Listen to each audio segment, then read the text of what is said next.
curriculum planning for understanding inside the unit planner? The curriculum planning for understanding format in the planner reflects a, quote, backward design approach to curriculum planning, and it features several important elements. One is identifying established goals, which would come from Australian national curriculum or from states that have specified learning outcomes. Established goals can also be from individual schools, such as schools with a religious affiliation. They typically have goals specific to their campus. But going beyond established goals, the CPU model says, let's identify the important ideas that are most worth understanding. And let's identify and frame those through essential questions. The essential questions are meant to help teachers uncover the content and engage students in really thinking about its import. There's also a section in the planner for more discrete and specific knowledge and skill objectives, what we want students to know and be able to do at the conclusion of a unit.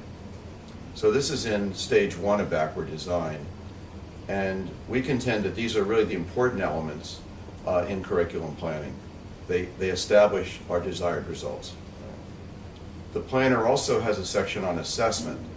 This is stage 2. In stage 2, we think about evidence given the goals that we've identified. The evidence for understanding involves assessments that require students to perform with their knowledge to show they really understand and can use it. And so we have a category in the planner for performance assessments that really give us evidence of understanding.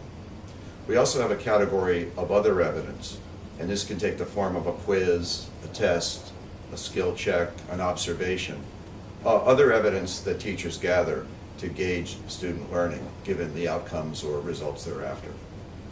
Stage 3 of backward design then is the teaching plan.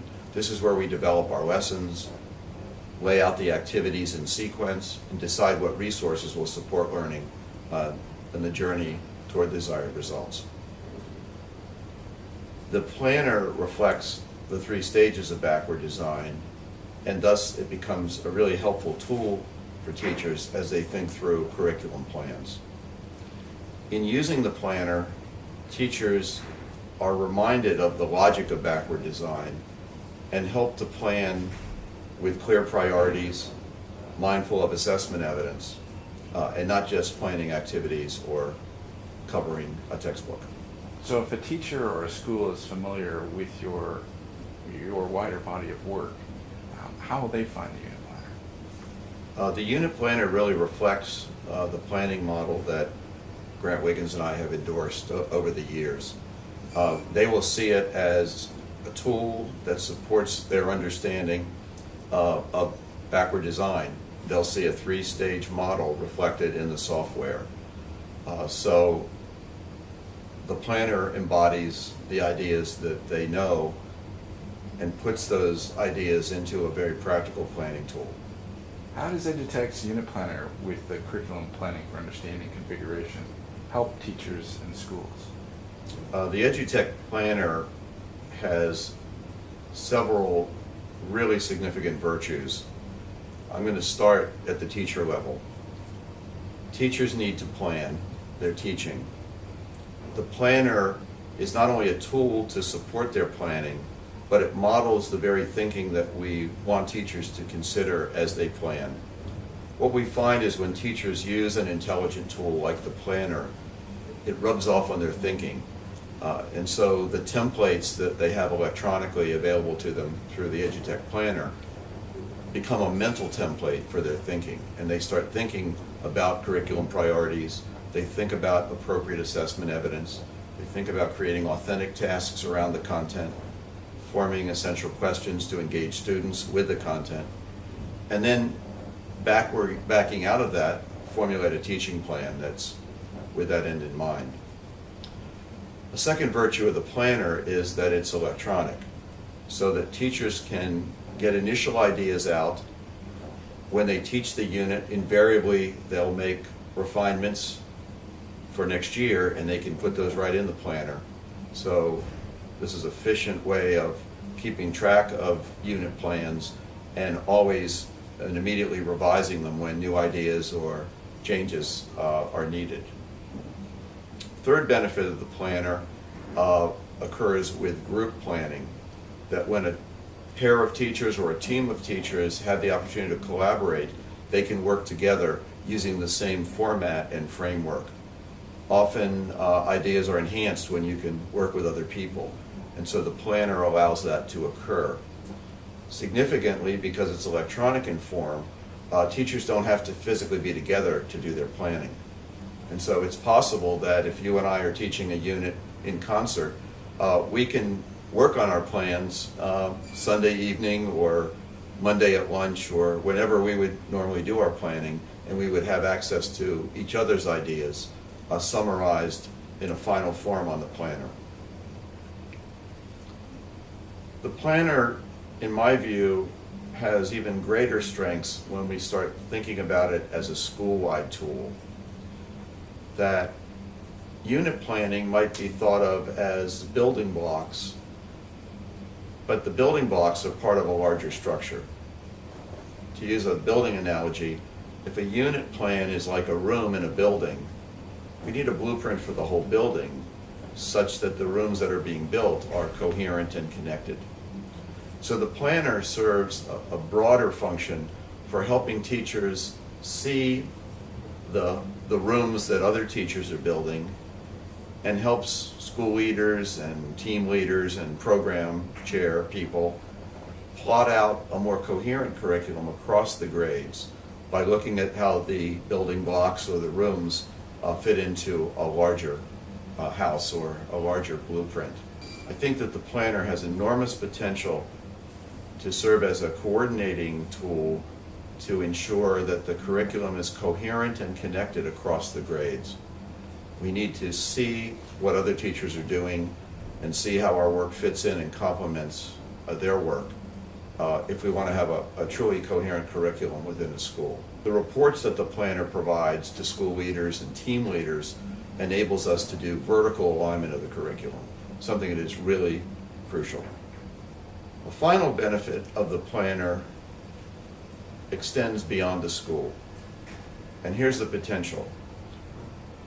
All or most educators in Australia are obligated to the national curriculum. And yet, what I see in my travels is that often planning around the national curriculum is done individually, teacher by teacher, or team by team within a school, or even school by school. Because we're working toward the same outcomes, it just makes sense to work smarter. And so the potential for schools to share curriculum plans and curriculum resources and curriculum maps, all aligned to the national curriculum, is extraordinary. We have the intelligence and experience to work smarter, but now we have a technology tool to enable us to really work smarter and nationally. So here's my vision. A new teacher comes into your school, brand new to teaching,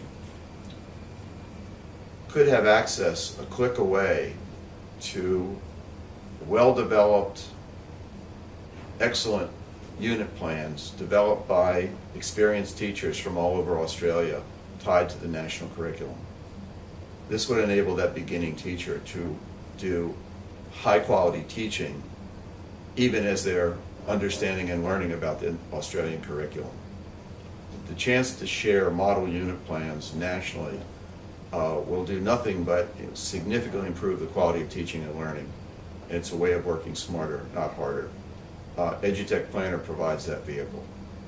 So what evidence do you have from your experience that tools like the unit planner and the backwards planning actually impact what's happening in the classroom, real teaching and learning? I'm going to answer this in two ways. The first way is just incorporating the ideas of teaching and assessing for understanding and planning accordingly. There's a growing body of research from cognitive psychology and increasingly from neuroscience about the importance of engaging students in thinking deeply about content, not just covering isolated facts in a rote way. and also the importance of giving them opportunities, regular opportunities, to use their knowledge in meaningful ways, in authentic situations, so that they see the relevance of the knowledge and skills they're using and have a chance to really understand it through application.